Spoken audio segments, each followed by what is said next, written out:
Agora, o senhor é um dos diretores de uma obra social muito interessante. Eu gostaria que o senhor conversasse conosco sobre ela. É assim. A nossa obra social, que é a Instituição Espírita Casa de Preservação da Vida, fica na Ilha do Governador, na Rua Copiúva, 279. Essa obra tem, na realidade, 17 anos. Começou numa sala pequena, ao lado do nosso consultório, onde nós iniciamos com uma livraria espírita. E, a partir daí, o contato com escritores para compra de livros, nós tivemos contato com Nércio Antônio Alves, que é um trabalhador dedicado e trabalha nesse Brasil todo e já em alguns países, numa campanha contra o aborto.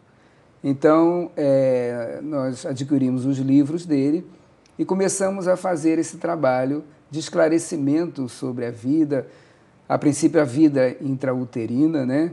A necessidade de renascer. E o trabalho foi aumentando, foi expandindo. Nós hoje temos a nossa sede nesse local e as necessidades dessas mulheres chegavam a nós, na maioria das vezes muito jovens, com vários fatores complicadores, né, como HIV, a drogadição, o abandono do companheiro, né, várias situações que levavam a pensar no aborto. Então, nós trabalhamos esse esclarecimento, damos o apoio nas necessidades materiais básicas e trabalhamos o acolhimento mesmo, né, à medida da necessidade delas, do esclarecimento em termos da escola, da escolaridade. Procuramos promover a pessoa com as opções que a própria sociedade oferece para que essas pessoas busquem os seus recursos através do seu próprio trabalho também. Mas hoje em dia a gente já expandiu, continuamos atendendo essas crianças que nasceram, que cresceram, que estão crescendo, que precisam da evangelização, que precisam da orientação em relação ao protagonismo que cada um de nós deve ter em relação à própria vida, né? Buscamos não permitir a dependência e sim a liberdade de si mesmo, né? Através do autoconhecimento, através do que a doutrina espírita nos fala sobre isso. E, doutor, o que a doutrina espírita esclarece acerca das drogas e da utilização dessas drogas? Antes, nós precisamos falar sobre o que é saúde, né? Na visão da ONU, na visão da espírita, né? Nós sabemos que a Organização Mundial de Saúde classifica a saúde como um bem-estar físico, psíquico, social e espiritual, e não apenas a ausência de doença.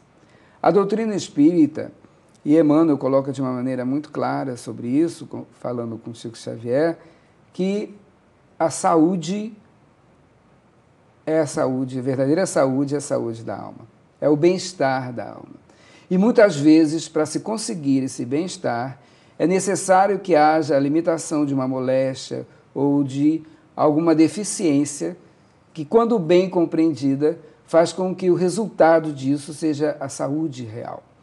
Então, qualquer substância que venha a interferir nesse processo, nessa conceituação integral, holística do que é ser saúde, vai fazer com que o bem-estar espiritual não aconteça.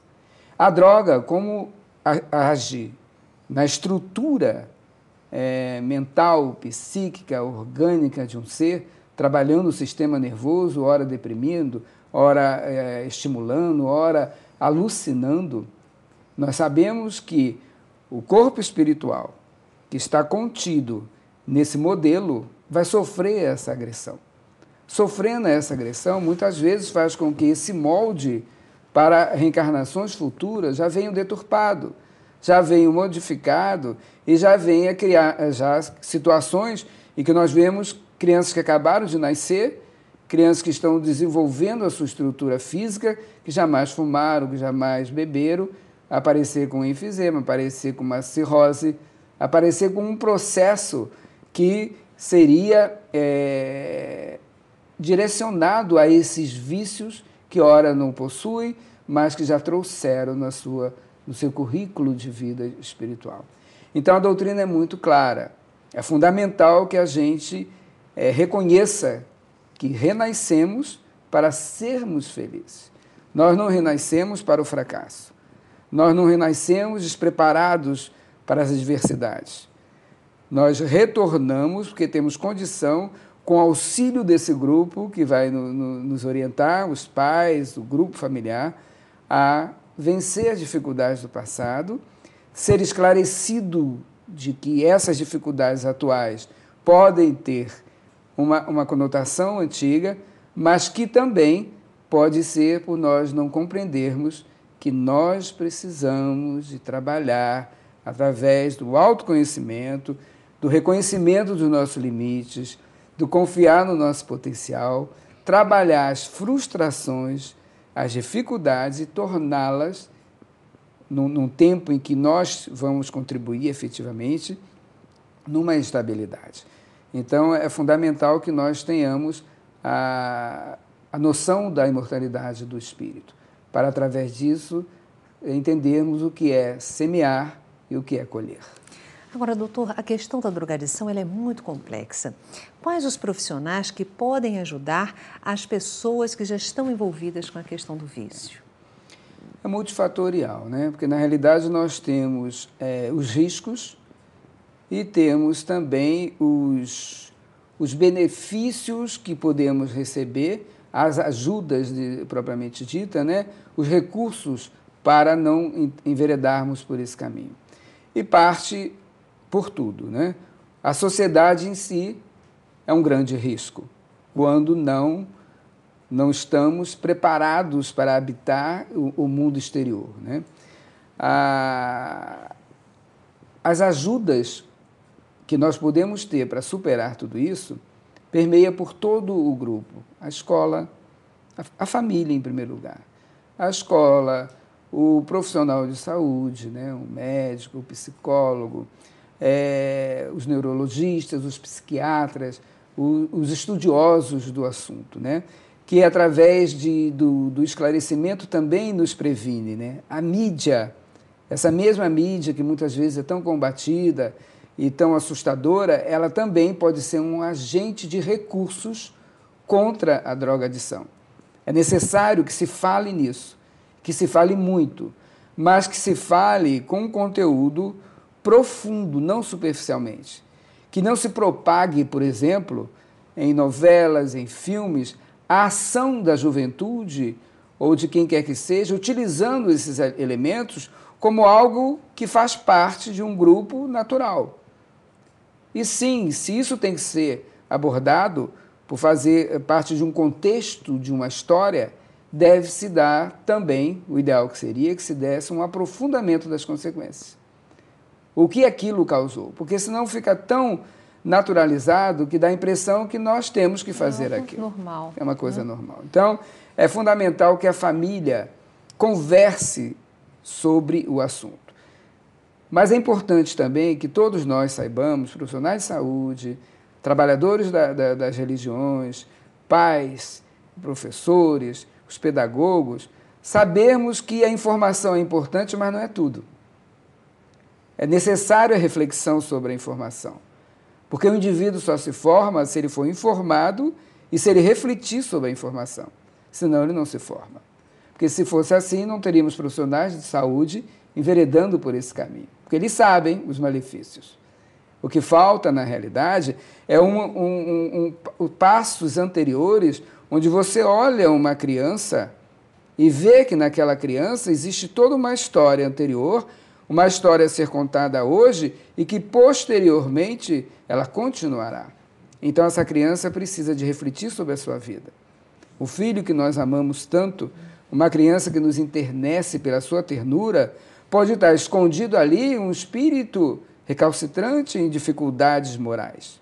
Então, é fundamental que nós, a maior prevenção da droga, considerando os vícios e os benefícios, é a atitude, é a renúncia, é a ternura, é o, entre aspas, o perder tempo de ficar horas que poderia estar fazendo uma outra coisa para si, mas fazer para aquele que é teu alvo, o alvo do teu amor.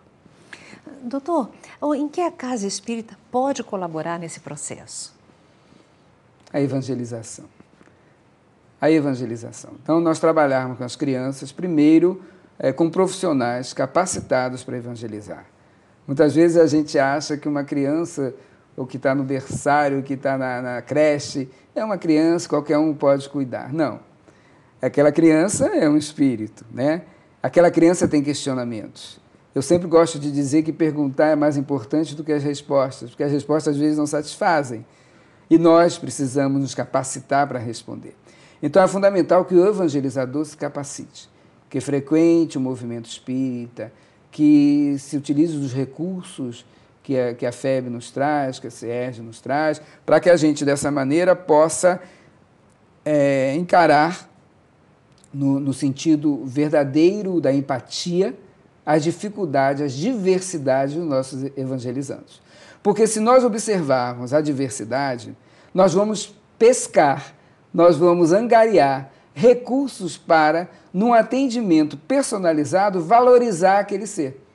Porque se nós falamos para um grupo, e sempre para um grupo, sem olhar o olhinho que está brilhando, a feição que se fechou, uma lágrima, ou algo que dispersou, se nós não percebermos isso, nós vamos perder uma grande chance de ver um foco familiar, um foco de estrutura espiritual, que pode ser sanado se você chegar a ele, talvez no final da aula, ou no meio da aula, protagonizar aquela criança. Vem cá, vamos lá, o que você quis dizer com isso? O que você está achando disso? Ou vem cá me dar um abraço e colocar Jesus. Divaldo, numa das entrevistas dele, perguntaram qual é o grande antídoto contra as drogas. Ele falou o lar. Muito lindo. Suas palavras finais, doutor. Bem, nós estamos aqui com muita alegria, né? Com muita felicidade e trabalhando a responsabilidade íntima de também vencermos as dificuldades inerentes a um espírito que está crescendo, evoluindo. Mas o que eu queria mais focar é a família. A família receber seus filhos. A família receber aqueles que chegam de outras maneiras. Receber com amor. Porque somente o amor, trabalhado no movimento da caridade, no movimento do respeito, e não na idealização de que aquele elemento tem que ser aquilo que eu sonhei para ele, respeitar se ele está infringindo.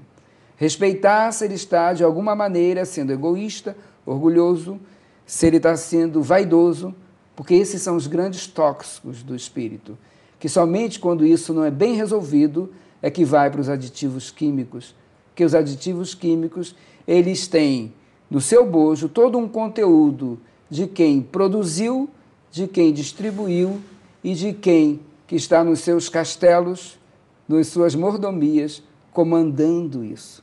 Então, quando nós combatemos as drogas, não vamos combater o crime somente, vamos prevenir o crime, indo profundamente em quem o produz. E se nós tivermos uma moral familiar cristã, não vamos temer a moral lá de fora, porque a diferença de moral reforça a moral primária, é aquela que te fez. Muito obrigada, doutor, pela sua presença no nosso programa. Eu agradeço. O Clube de Arte é um projeto de amor que ampara obras sociais espalhadas por todo o Brasil. Uma das instituições amparadas é a Casa de Ana Maria, em Engenheiro Pedreira, no Rio de Janeiro. A Casa de Ana Maria acolhe famílias, crianças e idosos em risco social. Assista o vídeo institucional no site despertarespírita.com, no canal Obras Sociais. Participe dessa obra de amor associando-se ao Clube de Arte. Você vai receber brindes mensais na forma de CDs, de DVDs, livros, mais a assinatura gratuita da revista Cultura Espírita. E ainda descontos especiais em mais de 100 produtos lançados pelo Clube de Arte. Olha, na promoção de hoje, você se associa agora e vai receber o CD O Mundo dos Espíritos, de Geraldo Guimarães. Você vai receber também a revista Cultura Espírita e os 2 brindes inteiramente grátis. É só ligar para 0 operadora 21 3017 9800 ou inscreva-se pelo site clubedearte.org.br. O Clube de Arte é a arte a serviço do bem.